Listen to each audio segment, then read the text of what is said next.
जय हिंद। यूट्यूब के चैनल नवदर्शन में आपका स्वागत है। अंग्रेजी सरकार के 10 बड़े झूठ, इस पर हम वीडियो बना रहे हैं।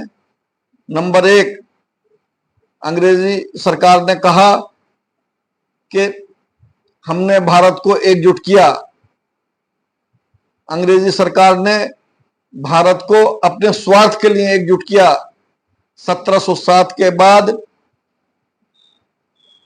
मुगल साम्राज्य के पतन के बाद, देसी राजे, महाराजे और नवाब स्वतंत्र हो गए थे और सबने अपनी स्वतंत्रता का ऐलान कर दिया था।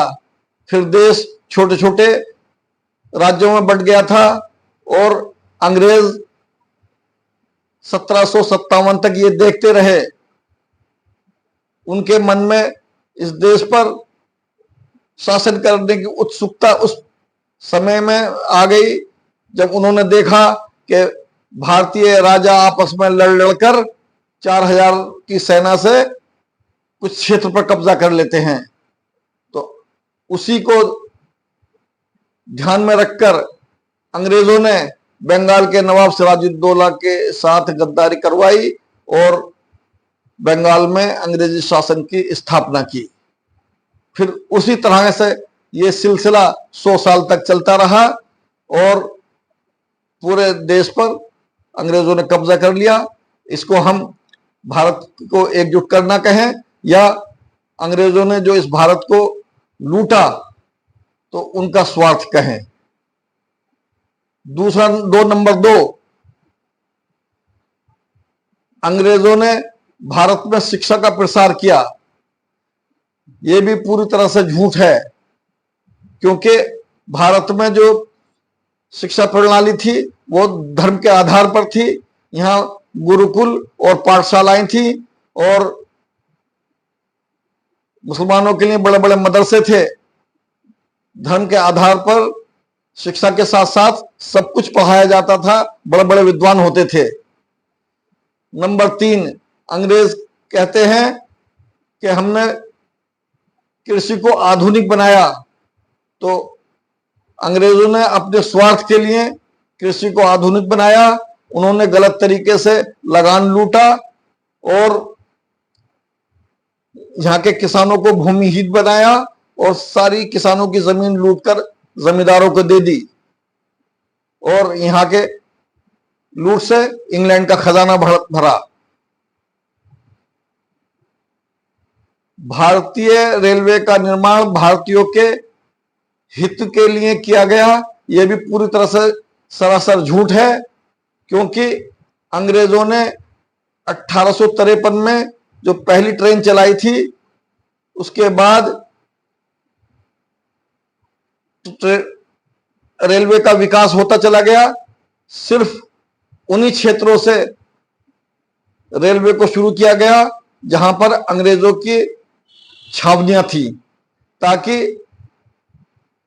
1857 के गदर को देखते हुए उन्होंने सोचा कि हमारी सेना कहीं पर भी अगर बगावत हो तो जल्द से जल्द पहुंचनी चाहिए और हमारा सामान पोर्टों तक वो पहुंचना चाहिए। इसलिए अंग्रेजों ने रेलवे का निर्माण भारतीयों के हित में नहीं, अपने स्वार्थ के लिए किया। अंग्रेजों ने भारत की संस्कृति और धर्म का सम्मान किया। यह एक सबसे बड़ा झूठ है। अंग्रेजों ने धर्म के आधार पर हिंदुस्तान के लोगों को भड़काया और एकता को खत्म किया और फूट डालो और राज करो की नीति अपनाकर अपने शासन और प्रशासन को मजबूत किया।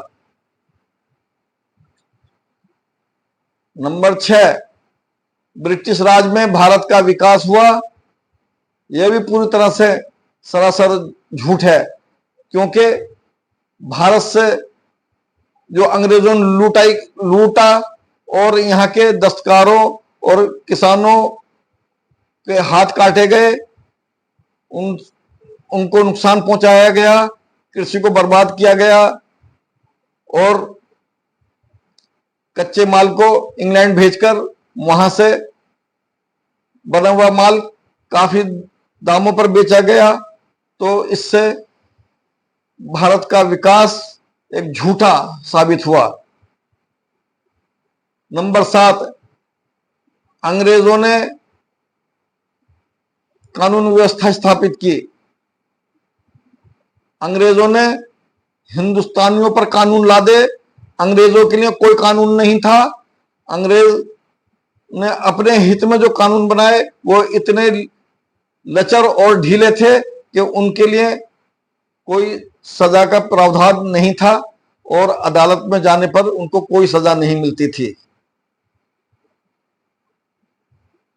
नंबर 8, अंग्रेजों ने भारत में लोकतंत्र को बढ़ावा दिया। अंग्रेजों ने 1935 में एक अंतरिम सरकार बनाई और राज्यों को कुछ स्वायत्तता दी, लेकिन वो कोई भी कानून नहीं बना सकते थे और उनके पारित किए हुए सुझावों पर भी सरकार कोई अमल नहीं करती थी। नंबर 8, सभ्यता लाने के नाम पर औपनिवेश का शोषण किया। अंग्रेजों ने हिंदुस्तान के दस्तकारों और कारीगरों के हाथ काट दिए। उन्होंने उपनिवेश से सिर्फ अपना फायदा किया और हिंदुस्तान की अर्थव्यवस्था चौपट कर दी और यहां भुखमरी और आर्थिक तंगी आ गई। लोग गरीब हो गए और उनके रोजगार छिन गए। नंबर 10, अहिंसा से भारत को स्वतंत्रता मिली। ये भी पूरी तरह से अंग्रेजों का झूठ है, क्योंकि 1857 से लेकर 1947 तक लाखों हिंदुस्तानी मारे गए। 1857 में ही केवल 4000 अंग्रेज मारे गए थे और फिर अंग्रेजों ने बदले की भावना से जो कार्रवाई की, 1857 के गदर को जो कुचला, उसमें 15 लाख हिंदुस्तानियों को मौत की सजा दी गई, उनको फांसी पर चढ़ा दिया। और उसके बाद जैसे जैसे 1947 तक आजादी की मांग बढ़ती गई, लाखों हिंदुस्तानियों ने अपनी जान की कुर्बानी दी, लाखों लोगों को गोलियों से भूना गया और लाखों लोग जेलों में सड़े, उनके परिवार बर्बाद हुए। अंग्रेज सिर्फ अपनी सत्ता और इंग्लैंड को मालामाल करने के लिए अंग्रेज हिंदुस्तान में आए थे। उन्होंने इस हिंदुस्तान को लूटा और बर्बाद किया। अगर हमारा वीडियो आपको पसंद आया हो तो हमारे वीडियो को लाइक, शेयर और सब्सक्राइब करें। धन्यवाद। जय हिंद।